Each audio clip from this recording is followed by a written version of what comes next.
zay ny amin'iny fa manohana ny dingana amin'ny firosoana amin'ny fampiavana-pirenena tariny FFKM ny vondrona politika Mapara saingy tsy makasitraka kosa ny siny tsy maty manota hoy ny solombavambahoaka nay Vora Olodinina Ravak'Andriamanalina sy Mamrosanaivo mitondra antsika ny fanadidina. Tokana ny vondrona politika Mapara ary ireo solombavambahoaka voafita amin'ny anara Mapara sy izay mbola manaraka ny foto-kevitra ijoroan'ny filompanorina azy ny filoha teo aloha Andry Rajoelina no mpikambana ao araka ny fanamarihana ny solombavambahoaka nay Vora Olodinina filoha ny fahafisaingy sady solombavambahoaka voafita amin'ny lokony Mapara. Fa ny Mapara amin'ireo izay tia fantatra dia tokana ihany ny Mapara ny atao hoe Mapara dia miaraka amin'ny président Andry Rajoelina. Mety mandeha ny resaka ery hoe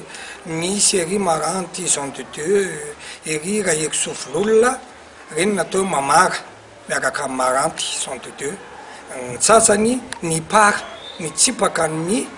président Andry Rajoelina fa Mapara izy satria voafita tamin'ny alalan'ny Mapara fa amin'izao kosa izy dia ny foto-kevitry ny ASVM sy foto-kevitry Andriamatoa Maranty Jean de Dieu sy ny ekitrevitry ny solombavambahoaka Vololona no entiny ka aoka tsy afangaro mihitsy ireo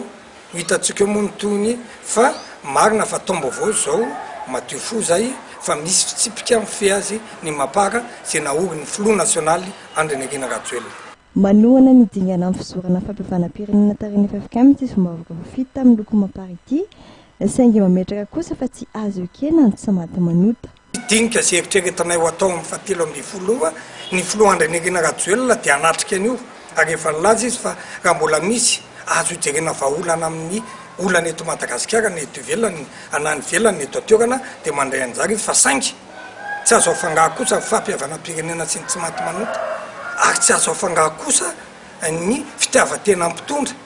ka tsy hanajany lalam-panorenana ka isy ny baranany sy ny tsy maty manota eto sy amin'ny fitakin'ny vahoaka ka amin'io zany dia zay hiaro hatrany ny tolona tamin'ny 9 sy 10 arivo. Mikasika ny isata manokana amin'ny feno commune Antananarivo dia mitsipaka izany ty solombavambahoaka ity ho azy tokony hozaraina amin'ny délégué au maire ny fahefana raha tiana izy tokoa ny fitsinjaram-pahefana tena izy.